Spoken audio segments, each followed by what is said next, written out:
Hello students, welcome back to my channel twin physics. আজ আমাদের আলোচনার টপিক ক্লাস 12 সেমিস্টার 4 এর অন্তর্গত পারমাণবিক নিউক্লিয়াস বা নিউক্লিয়াস সংক্রান্ত যে প্রশ্ন উত্তরগুলো রয়েছে, সংক্ষিপ্ত প্রশ্নোত্তর মান 3, তার আজকে ফুল সলিউশন। ওকে, অনেকদিন ধরেই ভিডিও দেওয়া হচ্ছে না, 26টা মোট রয়েছে। আমি এটা আজকে শেষ করে দিচ্ছি। বোঝা গেছে? অনেকে কমেন্ট করছিলে ভিডিও আসছিল না। ছায়া প্রকাশনে বলেছি শেষ করাবো, তার মানে শেষ করাবো, কোনো সমস্যা হবে না। সংক্ষিপ্ত প্রশ্নোত্তর মান 3, 26টা রয়েছে, ঠিক আছে। কুর্সি কা পেটি বাঁধ লো, মৌসম বিগড়নে वाला है, ঠিক আছে। চলো, প্রথম প্রশ্ন। আশা করি তোমরা সবাই ভালো আছো, সুস্থ আছো, এবং তার চেয়ে বেশি ইম্পর্টেন্ট তোমাদের প্রিপারেশন ফর সেমিস্টার 4, যেটা তোমাদের 12 ফেব্রুয়ারি থেকে শুরু, সেটা ভীষণ ভালো চলছে, ঠিক আছে। লাইভ ক্লাসগুলো করছো, মার্টিনের সমাধান করছো আমার সাথে সাথে। ওকে, সো প্রথম যে প্রশ্ন সেটা হচ্ছে স্বাভাবিক এবং কৃত্রিম তেজস্ক্রিয়তার প্রধান পার্থক্যগুলি লেখো। ওয়েল, এটা তোমরা বই থেকে পেয়ে যাবে।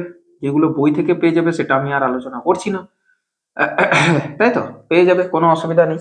যেমন ধরো, স্বাভাবিক তেজস্ক্রিয়তাতে তোমার আলফা বিটা গামা এইসব রশ্মিগুলো নির্গত হয়। কৃত্রিম তেজস্ক্রিয়তাতে পজিট্রন, নিউট্রিনো, অ্যান্টি নিউট্রিনো এইসব রশ্মিগুলো বা এইসব পার্টিকেলস গুলো কিন্তু আমরা পেতে পারি। স্বাভাবিক তেজস্ক্রিয়তাতে আমরা কি বলবো, স্বাভাবিক যারা তেজস্ক্রিয় পদার্থ তাদেরকে পাই।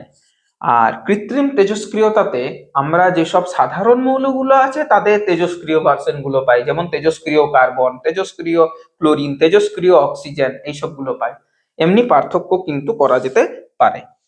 2 নম্বর বলেছে, এক্স মৌলের একটি নিউক্লিয়াস থেকে একটি আলফা কণা নির্গত হলো, সমীকরণটি এইভাবে আছে, উক্ত সমীকরণে এ এবং জেড এর মান নির্ণয় করো।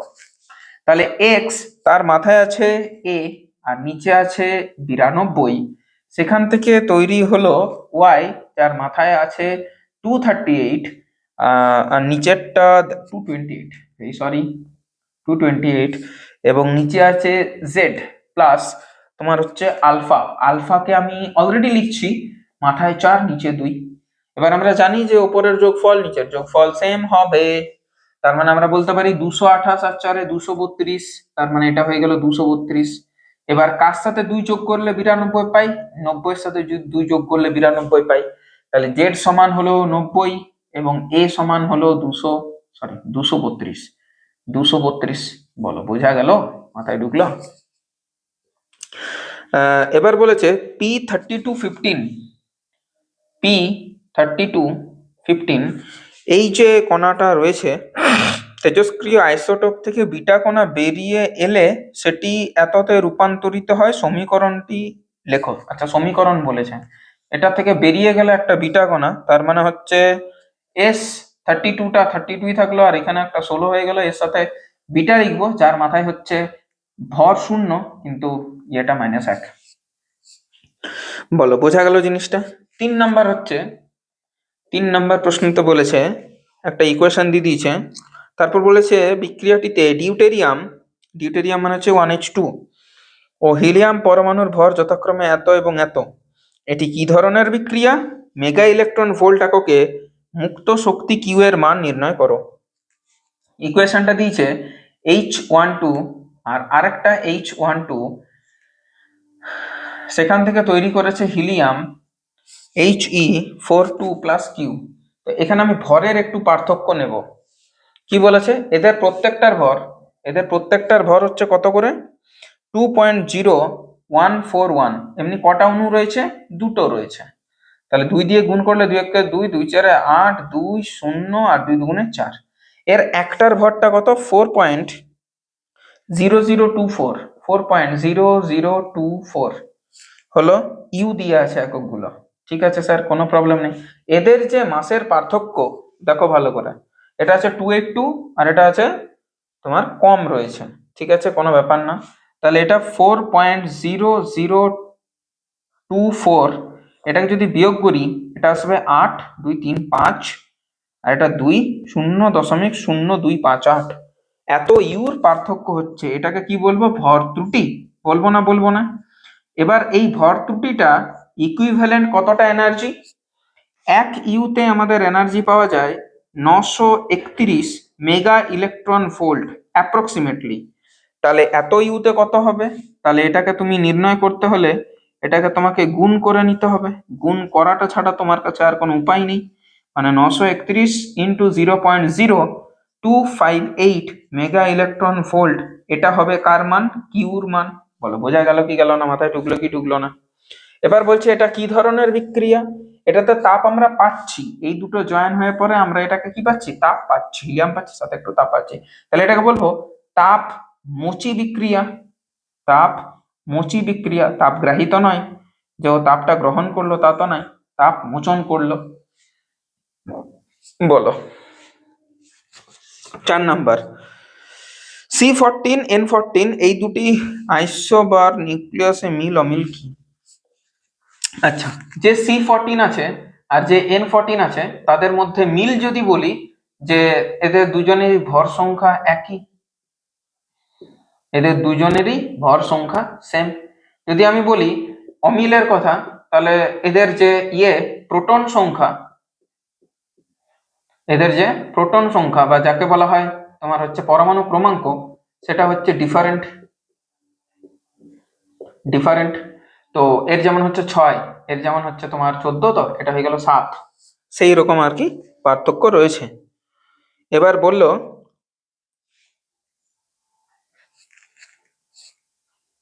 প্রোটন বা নিউট্রনের ভর যদি এত হয় তাহলে এর তুল্য শক্তি নির্ণয় করো। এটাও করে নিতে পারবে। আমরা কি জানি? তুল্য শক্তি হয় mc²। তাহলে এম আমরা পেয়ে গেলাম, এম পেলাম 1.67 ইন্টু 10⁻⁻²৪। আর সি মানে আলোর বেগ, শূন্য মাধ্যমে আলোর বেগ, সেটা হবে 3 ইন্টু 10⁻10। কেন স্যার 10 নিলেন? কারণ এটা গ্রামে আছে, তাহলে একেও সেন্টিমিটারে রাখতে হবে, সেন্টিমিটার পার সেকেন্ডে। এটা করে যে অ্যান্সারটা পাবে সেটা জুল পাবে, তাই না? এসআই পদ্ধতিতে।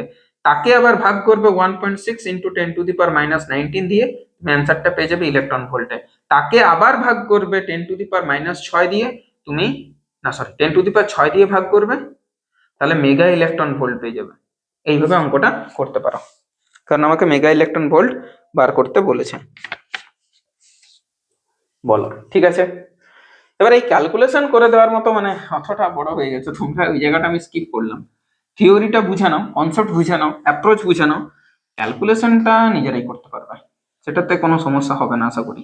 আর ক্যালকুলেশনে উত্তর তো দেওয়া নেই, যেটা করবে তোমরা সঠিকভাবে করবে সেটাই তোমাদের সঠিক উত্তর।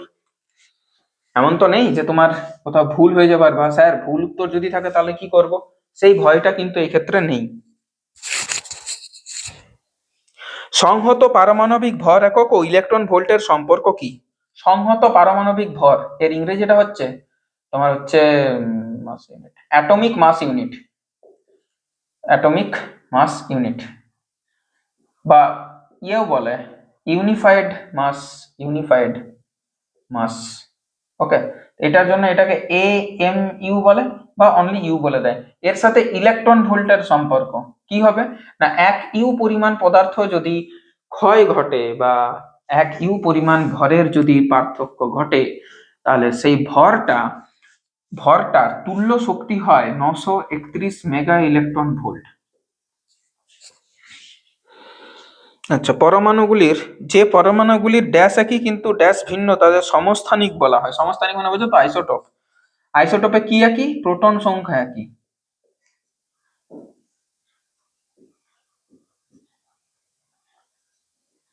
কি আলাদা? ভর সংখ্যা আলাদা। ভর সংখ্যা আলাদা।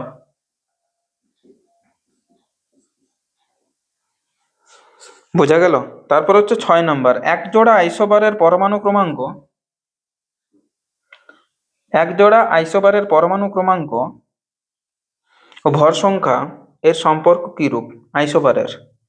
আইসোবারের কি বলবে? এটা সেম, জেডটা ডিফারেন্ট বা আলাদা। কি বলবো আর, এসব প্রশ্ন না করলেও নয়। প্রোটন ও নিউট্রনের ভর প্রায় এত, অথচ সংহত পারমাণবিক ভর একক এত। কেন? এই পার্থক্যের কারণ কি? ভর ত্রুটি। এই পার্থক্যের কারণ হচ্ছে ভর ত্রুটি।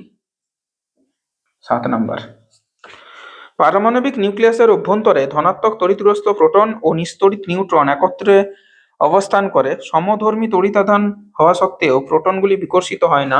এই ঘটনার ব্যাখ্যা করো। এই ঘটনার ব্যাখ্যা হচ্ছে নিউক্লিয় বল, যা কিনা আধানের উপরে নির্ভর করে না। নিউক্লিয় বল আধানের ওপর নির্ভর করে না। ব্যাস, এটা হচ্ছে রিজন। 8 নম্বর, পরমাণুর কেন্দ্রকে কোনো ইলেকট্রন নেই অথচ কেন্দ্রক থেকে বিটা কণা নিঃসরণ সম্ভব, ব্যাখ্যা করো। তাহলে এই ব্যাখ্যাটা করতে হলে তোমাকে যেটা করতে হবে সেটা হচ্ছে যে পরমাণুর নিউক্লিয়াসের অভ্যন্তরে তোমার ইলেকট্রন না থাকতে পারে, কিন্তু প্রোটনটা ব্রেক হয়ে যায়। 1 মিনিট, মাস নেই, এক আর এখানে হচ্ছে 1 1 0, হ্যাঁ, সরি, নিউট্রনটা ব্রেক হয়ে যায়। নিউট্রনটা ব্রেক হয়ে প্রোটন এবং ইলেকট্রন তৈরি করে। প্রোটনের মাস 1, চার্জ 1, এর মাস কিছু নেই, চার্জ -1, এর চার্জ কিছু নেই, ভর 1। দেখো ওপরটাও ম্যাচ করে গেল, 1 + 0 1, আর এটাও ম্যাচ করে গেল, 1 - 1 = 0। তাহলে নিউক্লিয়াসে হচ্ছেটা কি, নিউক্লিয়াসে প্রয়োজন অনুসারে যার প্রোটন সংখ্যা বেশি তার আলাদা ব্যাপার, যার নিউট্রন সংখ্যা বেশি তার আলাদা ব্যাপার।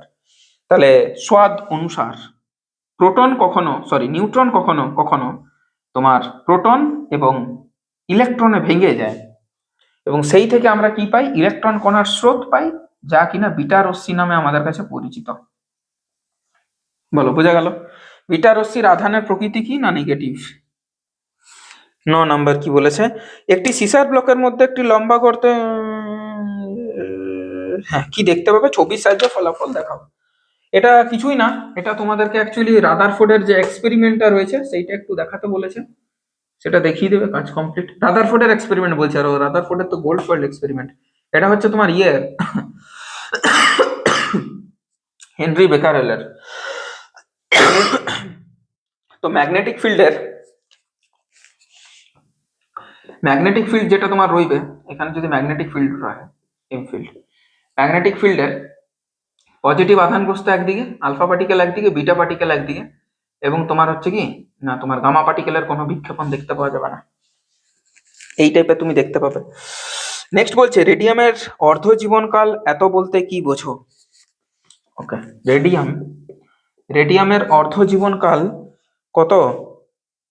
রেডিয়ামের অর্ধ জীবনকাল 1622 বছর বলতে কি বোঝো? এটা বুঝি যে যদি আমার কাছে 1 গ্রাম পরিমাণ রেডিয়াম থাকে, তাহলে 1622 বছর পর সেটা ½ গ্রাম হবে। একটি তেজস্ক্রিয় আইসোটোপের তেজস্ক্রিয় ধ্রুবক ও অর্ধায়ুর মধ্যে সম্পর্কটি লেখো। অর্ধায়ু হয় T½ এটা হয় ln2 ডিভাইডেড বাই ল্যামডা, বা এটা হচ্ছে তেজস্ক্রিয় ধ্রুবকটা, এটা হচ্ছে এদের মধ্যে সম্পর্ক। নেক্সট কি বলেছে, 11 নম্বর, তেজস্ক্রিয় বিঘটনে একটি কেন্দ্রক প্রথমে একটি আলফা কণা ও পরে 2টি বিটা কণা নিঃসরণ করে। দেখাও যে শেষের কেন্দ্রকটি প্রথমটির আইসোটোপ। তাহলে প্রথমে ধরছি এক্স, মাথায় হচ্ছে এ, তার নিচে হচ্ছে জেড, সেখান থেকে একটি আলফা কণা বেরালো, একটি আলফা কণা। তাহলে এখন যেটা হবে এক্স সিঙ্গেল ড্যাশ, যেটা এটা কমে পরে -4 হলো, আর জেডটা কমে পরে -2 হলো। এবার এখান থেকে যেটা তৈরি হলো, এবার এখান থেকে আরো বেরোলো দুটি বিটা। তাহলে তার কি হবে গল্পটা, এক্স ডাবল ড্যাশ, বিটার তো ওপরটা কোনো চেঞ্জ হয় না, মানে a-4 থাকলো, আর বিটার কিন্তু 1 ঘর করে বাড়ায় নিচেরটা, তাহলে দুটার জন্য 2 ঘর বাড়লো, তাহলে জেড -2 + 2, মানে কি জেড ফিরে এলো। জেড যদি ফিরে আসে, প্রথমটার জেড কত ছিল, জেড ছিল, পরেরটা তো জেড, তাহলে এরা কি বলবো, আইসোটোপ বা সমস্থানিক। তেজস্ক্রিয়তার নিরিখে কার্বনের দুটি আইসোটোপ C14 C12 এর ধর্মের পার্থক্য লেখো। তেজস্ক্রিয়তার ভিত্তিতে, তো যে C14 রয়েছে তার নিউট্রন সংখ্যা হচ্ছে 8টা, আর প্রোটন সংখ্যা হচ্ছে সেই 6টা, আর যে C12 রয়েছে তার নিউট্রন সংখ্যাও 6টা, প্রোটন সংখ্যাও 6টা। এবার যদি n/p রেশিও নিই, এর কিন্তু >1, আর এর যদি n/p রেশিও নিই, এর কিন্তু =1, এবং সেই কারণে C14 একটি তেজস্ক্রিয় কার্বন, কিন্তু C12 একটা সাধারণ কার্বন পরমাণু। এটা বলতে পারো। যার N/P রেশিওটা 1-এর থেকে বেশি, ঠিক আছে, 1-এর থেকে বেশি, বলা হয় 1.5-এর থেকেও বেশি, যাই হোক 1-এর থেকে বেশি হলেই মোটামুটি তার কিন্তু তেজস্ক্রিয়তা একটু একটু দেখতে পাওয়া যায়। যেমন 1-এর থেকে বেশি না, একটু 1.5-এর থেকে বেশি হতে হবে। সে তেজস্ক্রিয়তার ভিত্তিতে প্রমাণ করতে বলেছে না, বলতে বলেছে, ওই জন্য এটাকে বলতে বলতে পারো যে C14 একটু তেজস্ক্রিয় প্রকৃতির, খানিকটা তেজস্ক্রিয় প্রকৃতির। এটা কত আসছে? এটা আসছে 6 6 20, 6 3 18, প্রায় 1.3 মতো আসছে, 1.33। ঠিক আছে, 8/6, তাহলে সেটা একটা ডিপেন্ড করছে 8/14। হ্যাঁ, এটা ব্যাপার। নেক্সট কি বলেছে? নেক্সট বলেছে 12 নাম্বার। 12 নাম্বারে যেটা বলছে সেটা হলো AL-17 কেন্দ্রকে আলফা কণা দিয়ে বিঘটিত করে এত কৃত্রিম তেজস্ক্রিয় আইসোটোপ প্রস্তুত করা হয়, এটি পজিট্রন নির্গত করে এত কেন্দ্রকে রূপান্তরিত হয়। প্রয়োজনীয় রূপান্তর সমীকরণগুলি লেখো। লিখে দেবে। AL ওপরে 27, নিচে 13, সে কি হলো? আলফা কণা দ্বারা বিঘটিত করে, আচ্ছা, P30, আর নিচে হচ্ছে কত? 15।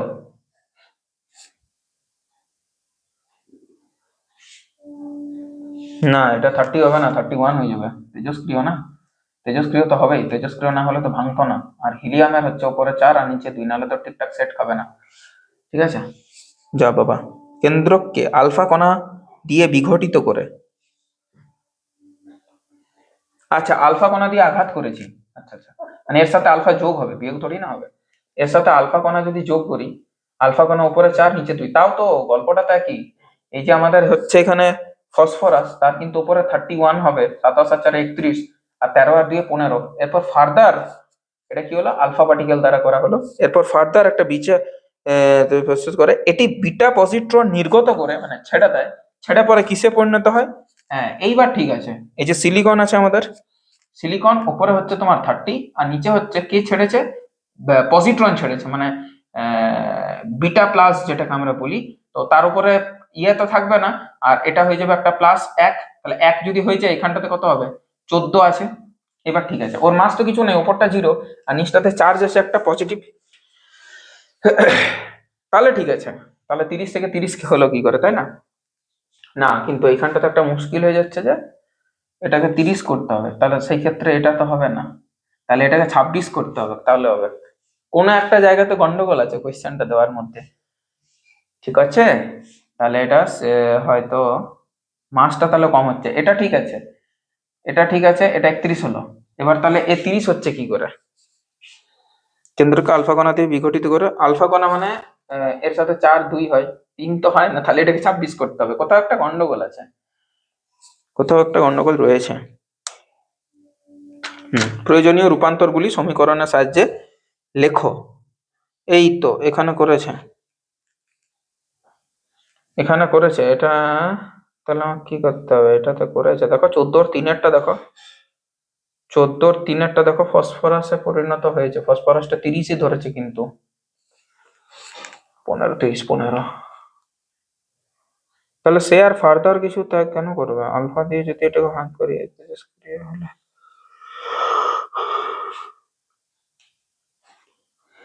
উপরটাতে 1 পজিট্রন মানে হচ্ছে তার তো ভর কিছু থাকে না রে বাবা, ভর থাকে না, চার্জটাই শুধু প্রোটনের মতো। 14-3 বা কি করে সম্ভব? ভরের পার্থক্য ঘটছে কি কিছু? এনার্জি রয়েছে কিছু? স্ট্রেঞ্জ। আচ্ছা, নেক্সট কি বলেছে? নেক্সট বলেছে যে ইউরেনিয়াম রেডিও আইসোটোপ U-239 থেকে পরপর 2বার বিটা নিঃসরণের ফলে প্লুটোনিয়াম যে আইসোটোপ সৃষ্টি হয় তার পারমাণবিক সংখ্যার ভর সংখ্যা নির্ণয় করো। তাহলে এইগুলো হচ্ছে কি করে বাকিগুলো, তাই না? তাহলে আমাদের কাছে আছে ইউরেনিয়াম 239, কিন্তু আর নিচে কি আছে? 92। কি বেরিয়েছে? দুটো বিটা, দুটো বিটা মানে ওপরের কোনো চেঞ্জ হয়নি, পোলোনিয়াম, তাই তো? প্লুটোনিয়াম, আচ্ছা প্লুটোনিয়াম, PU, আমি পোলোনিয়াম ভাবছিলাম। দুটো বিটা, তাহলে উপরটা সেম আছে, আর নিচটা বাড়বে তো নাই, উল্টা কমবে, সরি কমবে তো নাই, উল্টা বাড়বে দুটো। তাহলে এটা হচ্ছে ব্যাপার। চলো 13 নম্বরে যাই আমরা। 13 নম্বরে বলেছে একটি পোলোনিয়াম পরমাণুর কেন্দ্রক এত থেকে তেজস্ক্রিয় বিকিরণের ফলে একটি আলফা দুটি বিটা। পোলোনিয়াম হচ্ছে তোমার 218 আর নিচে হচ্ছে 84। ওকে, এখান থেকে একটি আলফা দুটি বিটা।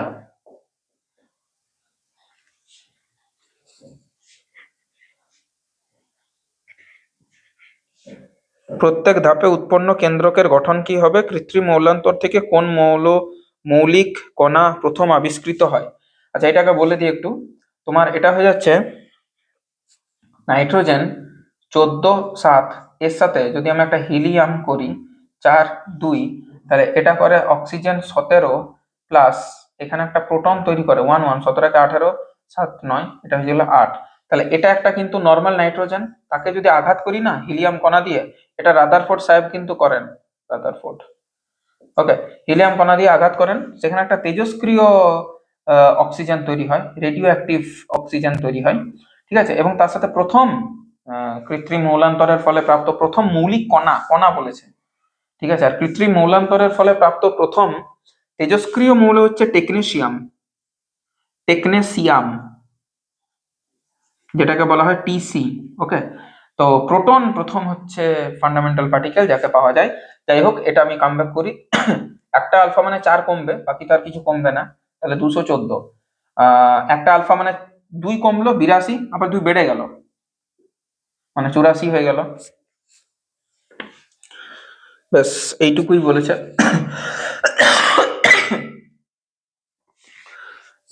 14 নাম্বারেরটা কমপ্লিট করতে বলেছে। 14 নাম্বারের ইকুয়েশন রয়েছে 14 15, শুধু ইকুয়েশনে ভর্তি, 19 ইকুয়েশনে ভর্তি এগুলো। 1 মিনিট, এই পাশে আছে তোমার। আচ্ছা আচ্ছা আচ্ছা আচ্ছা, ঠিক আছে ঠিক আছে, চলো। ভেঙে ভেঙে রাতে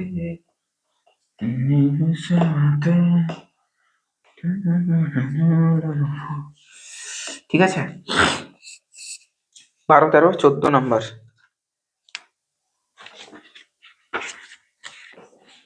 14 নম্বরের র্যাকেটটা কি বলেছে? রেডিয়াম 226 ডিভাইডেড বাই হচ্ছে 88, সেখান থেকে তৈরি করছে আরএন, রেডন। রেডনের হচ্ছে কি? রেডনের হচ্ছে তোমার 22286, 22286। তাই এখানে 4 কমেছে, এখানে 2 কমেছে, পরিষ্কার কথা একটা আলফা পার্টিকেল রয়েছে। হলো 2 নাম্বার যে ইকুয়েশনটা, সেটা হচ্ছে থোরিয়াম 234 আর হচ্ছে প্যালাডিয়াম 23491, 23491। তাহলে অবভিয়াসলি এটা উপরটা সেম আছে, নিচটা এক বেড়েছে, তাহলে বিটা মাইনাস পার্টিকেল, যার উপরে কোনো মাস নেই আর ভরটা মাইনাস এক। ঠিক আছে, 3 নাম্বারটা আবার সেই সেম প্রবলেম তৈরি হলো, যে এইটা তৈরি করা যাচ্ছে না। অ্যালুমিনিয়াম উপরে 27 নিচে 13 প্লাস হিলিয়াম উপরে 4 নিচে 2, 27 আর 4 31, 30 অলরেডি হয়ে বসে আছে, ভর 1 কার, তাহলে কি একটা প্রোটন নির্গত করে? এটা ছাড়া আর তো কোনো উপায় নেই। ফসফরাস উপরে 30 বলছে, নিচে 15 বলছে। ও বাবা, ভর আছে কিন্তু চার্জ নেই, ও তাহলে নিউট্রন। হ্যাঁ, এটা ছাড়া আর তো কোনো উপায় নেই। তাহলে এখানটাতে একটা নিউট্রন উৎপন্ন করে নাকি?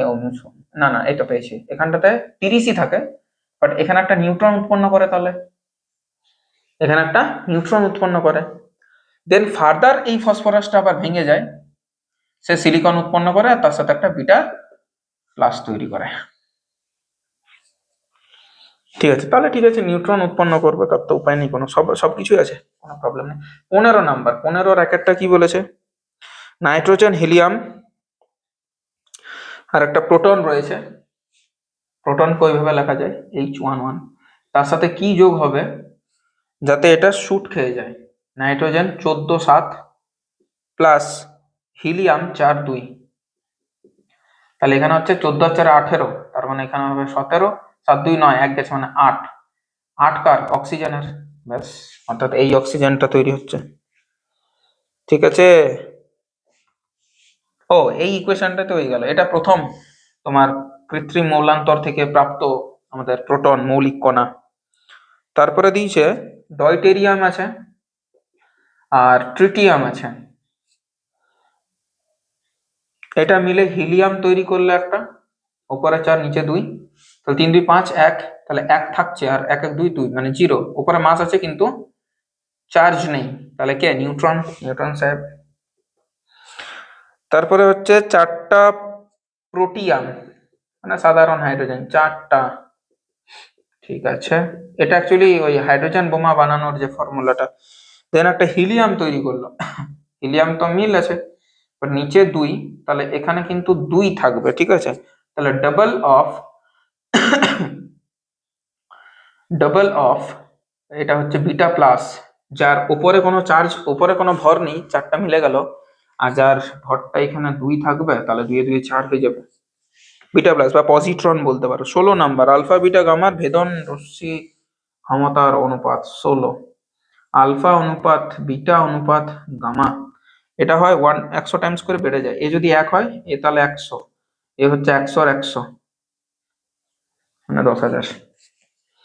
একটি ইউরেনিয়াম নিউক্লিয়াস থেকে আলফা কণা নিঃসরণের ফলে যে নিউক্লিয়াস গঠিত হলো, সেটি আবার একটি বিটা কণা নিঃসরণ করলো। চূড়ান্ত নিউক্লিয়াসের পারমাণবিক সংখ্যা ও ভর নির্ণয় করো। তাহলে শুরুতে কি ছিল? 238 92, 238 92। সে কি করলো? আলফা কণা নিঃসরণ করলো, দেন বিটা। ও বাবা, সোজা হিসাব। আলফা একটা বিটা একটা, আলফা যদি হয় তাহলে 234 চেঞ্জ হলো না, বিটা যদি হয় এই যে এই জিনিসটা যেটা করলাম অ্যাপ্রক্সিমেটলি সেম ওই আর কি। তাহলে একটা আলফাতে দুটো কমতো, একটা বিটাতে একটা বেড়ে গেল, তাহলে একটা কম হয়ে রয়ে যাবে 91। 234 91 কার? 234 91 মনে হচ্ছে থোরিয়াম, থোরিয়ামের কিছু করলাম না। 234 91 তো নয়।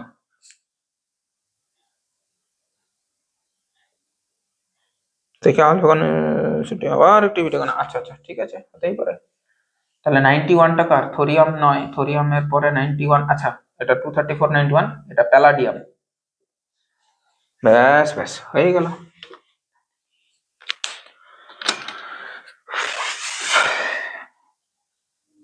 বলো, মাথায় ঢুকছে? নিউক্লিয়াসের পরে আমরা কিন্তু চলে যাব আমাদের অর্ধপরিবাহীতে, ঠিক আছে?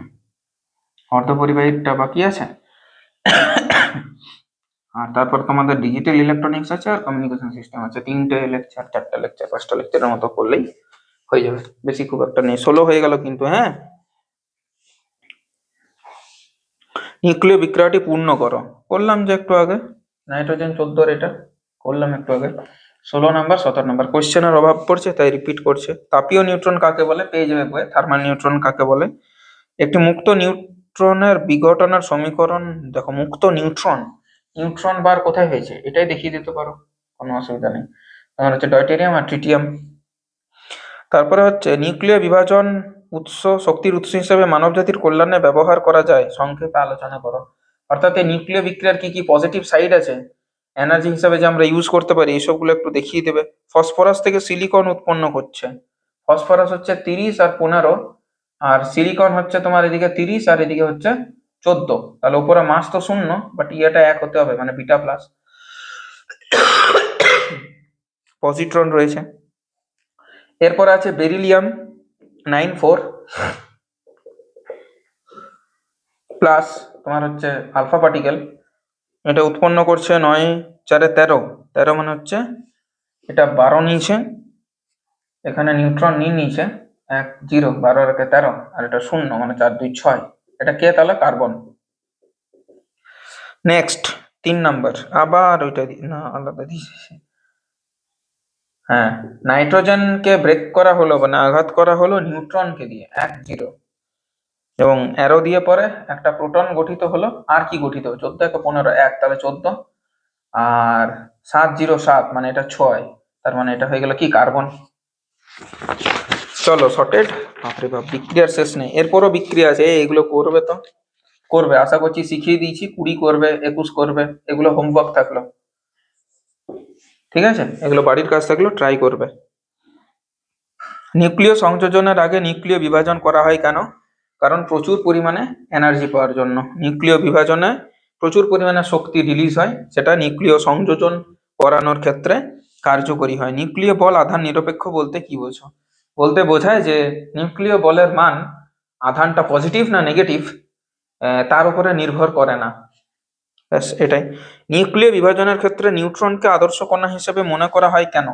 কেন মনে করা হবে না? বিকজ নিউট্রনের মাস রয়েছে। কত সুবিধা দেখো, মাস রয়েছে, আঘাতটাও বেশি করতে পারবে। মাস মিনস তো এনার্জি, বেশি পরিমাণে এনার্জি নিয়ে যেতে পারবে, বাট ওর কোনো চার্জ নেই। চার্জ নেই মানে কারোর সাথে রিপালশন অ্যাট্রাকশন এইসব ব্যাপারটা নেই, কোনো কুলম্বিক ফোর্স কাজ করবে না। সুবিধাতেই সুবিধা।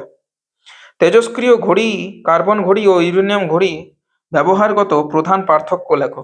তেজস্ক্রিয় কার্বন ঘড়ি আর তেজস্ক্রিয় ইউরেনিয়াম ঘড়ির ব্যবহারগত প্রধান পার্থক্য লেখো। করে দিতে পারবে, কোনো অসুবিধা নেই। ইউরিয়াম কিন্তু মোর ডেঞ্জারাস দ্যান কার্বন ঘড়ি, এই পার্থক্যটা একটা বলতে পারো। দামের দিক দিয়ে একটা পার্থক্য বলতে পারো, অসুবিধা নেই। 23 হলো। আচ্ছা, নেক্সট হলো 24 নাম্বার। 24 নাম্বারে বলেছে আর সমান R0 a⁴ নিউক্লিয়াসের এই সম্পর্ক ধরে পড়ে তুমি নিউক্লিয়াসের ঘনত্ব নির্ণয় করতে পারবে। থিওরিটিক্যাল ব্যাপার। ঘনত্ব কি হয়? ভর ডিভাইডেড বাই আয়তন, আয়তনটা হবে 4/3πr³। ওখানে তুমি দেখতে পাবে যে এগুলো মাসের ক্ষেত্রে এ আর রেডিয়াসের ক্ষেত্রে এ, এই দুটো এ কিন্তু কেটে যাচ্ছে। তাহলে তুমি বলতে পারো যে এটা ভর সংখ্যার উপরে নির্ভর করে না, এটা একটা কনস্ট্যান্ট প্রপার্টি। ঠিক আছে, বেসিক্যালি তোমাকে জানতে চেয়েছে যে যে কোনো নিউক্লিয়াসের ঘনত্ব যে ধ্রুবক সেটা প্রমাণ করো, পরিষ্কার কথা, এইটুকুটা জানতে চেয়েছে। নিউট্রিনোকে শনাক্ত করা দুঃসাধ্য কেন? এই জন্যই দুঃসাধ্য কারণ এর চার্জও নেই, মাসও নেই। চার্জ নেই আর মাস নেই, তাহলে ওই জন্য নিউট্রিনোকে শনাক্ত করা দুঃসাধ্যকর ব্যাপার। 25 নম্বরে কি বলেছে, মুড়ে দিই।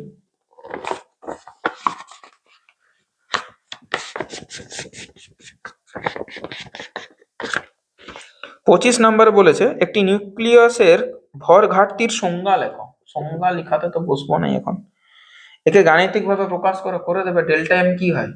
নিউক্লিয়াসের যে সরি সরি সরি একসাথে থাকলে ওদের যা ভর, মানে ধরে নিচ্ছি জেড পরিমাণ প্রোটন রয়েছে প্লাস এ মাইনাস জেড পরিমাণ তাহলে নিউট্রন রয়েছে, হলো এদের যে ভর বিযুক্ত নিউক্লিয়াসের ভর, সেটাই হচ্ছে ভর ত্রুটি। বিভিন্ন নিউক্লিয়াসের জন্য ভর সংখ্যা, নিউক্লিয়ন প্রতি বন্ধন শক্তির প্রদর্শনে একটি লেখচিত্র আঁকো। সাধারণত হালকা নিউক্লিয়াসগুলি কেন নিউক্লিয় সংযোজন বিক্রিয়ায় অংশগ্রহণ করে তার কারণ লেখো। এটাকে আমি প্রচুর অনেকবার পেয়েছি, আর প্রতিবারই আমি এটাকে স্কিপ করতে বলেছি, কারণ এটার যে গ্রাফটা, আবারও বলে দিচ্ছি, সেটা কিন্তু ভয়ঙ্কর লেভেলের আছে, যেটা মানে হাতে বানানো একটু মুশকিল গ্রাফ পেপার ছাড়া। মানে যারা কোশ্চেনটা দিচ্ছেন তারাও ঠিকঠাক বানাতে পারবেন না, মানে ওই আর কি এঁকে দেবেন আর কি, এইভাবে এইভাবে হলো এমনি এমনি এমনি এমনি এমনি এমনি এইভাবে এঁকে দিতে হবে বাধ্যতামূলক হবে। কিন্তু কিন্তু কিন্তু এই গ্রাফটার যে কনসিকুয়েন্সেস আছে, কনসিকুয়েন্সেস মানে কে স্থায়ী হবে, কে ভারী হবে, কে অস্থায়ী হবে, কেন হালকা মূলগুলো বেশি অমুক বেশি তমুক, এই যে কনসিকুয়েন্স গুলো আছে, এর যে সিদ্ধান্তগুলো আছে, গ্রাফটা থেকে আমরা যেগুলো পাচ্ছি, সেই নিষ্কর্ষ গুলো কিন্তু ভীষণ ইম্পর্টেন্ট। ওটা পড়ে যাও। যদি এটাতে 3 মার্কস থেকেও থাকে, অবভিয়াসলি ও নিষ্কর্ষ থেকে 1 মার্কস দেবে, আর তুমি একটা পেয়ে গেলে 2 নাম্বার তুমি নাইবা পেলে। যদির কথা বলছি, একে তো প্রত্যেকটা প্রশ্নতে অথবা থাকে, অসুবিধা হবার কোনো কথা নয়। 26 নাম্বার শেষ প্রশ্ন, প্রথম প্রশ্ন, তেজস্ক্রিয় বিঘটনের সূত্রটি বিবৃত করো, তার প্রয়োজনীয় লেখচিত্রটি অঙ্কন করো। এই লেখচিত্রটা অঙ্কন করা যায়, কোনো অসুবিধা না। প্রথমে সর্বোচ্চ ছিল, দেন অসীম সময় লাগবে, মিলিয়ে দিও না, অসীম সময় লাগবে ওর করতে, সম্পূর্ণ বিঘটিত হতে। যদি কোনো তেজস্ক্রিয় উপাদানের সক্রিয়তা 30 দিনে তার প্রাথমিক মানের 1/16 কমে যায়, তেজস্ক্রিয় উপাদানের অর্ধায়ু নির্ণয় করো। করে দেবে, অসুবিধা নেই। সক্রিয়তা মানে হয় অ্যাক্টিভিটি, অ্যাক্টিভিটি মানে হচ্ছে ডিএনডিটি। এই ডিএনডিটিটা বলছে কত, 30 দিনে তার সক্রিয়তা 30 দিনে প্রাথমিক মানের 1/16 হয়ে যায়। তার মানে A/A0 এটা হচ্ছে 1/16, আর এটা আমাদেরকে এন ভ্যালুটা দেয়, তার মানে হচ্ছে 1/2⁴। তাহলে এটা এন ভ্যালু, আর এন ভ্যালুটা কি হয়? এন ভ্যালুটা হয় আমাদের, এটা হচ্ছে capital sorry small T by, না এমনি করো, small T is equal to N into T half, এটা জেনে রাখো। তাহলে এটা কত দিনে হচ্ছে? 30 দিনে। এখান থেকে চলে এসে একটু, তাহলে 30 সমান হচ্ছে এন, এন মানে কত বললাম? 4, এই যে উপরের ঘাতটা না, এটা আমাদের এন দেয়, মানে 4 ইন্টু টি হাফ। তাহলে টি হাফটা কত হচ্ছে? 30/4 মানে 4 7 28, মানে 15/2 মানে 7.5 দিন, 7.5 দিন হচ্ছে। ব্যাস, এটা হচ্ছে সঠিক উত্তর। এমনি একটা প্রশ্ন তোমাদের ইয়েতেও ছিল, রায়মার্টিনও ছিল, মনে হচ্ছে 7 নাম্বার মডেল সেটটাতে ছিল। বলো, বোঝা গেল সমস্ত কিছু? Small T is equal to N into capital T, small T is equal to N into capital T. হ্যাঁ, ঠিকই আছে সবকিছু। ভিডিও চলছে, কোনো প্রবলেম নেই, পরিষ্কার পরিচ্ছন্নভাবে সবকিছু বোঝা গেল। এখানে আমাদের শেষ হলো নিউক্লিয়াস। এর পরের ভিডিওতে আমরা অর্ধপরিবাহী ও ইলেকট্রনিক্স অধ্যায় নিয়ে আলোচনা করব। পড়াশোনা করতে থাকো, সবাইকে অল দ্য বেস্ট, ফাঁকি মেরো না।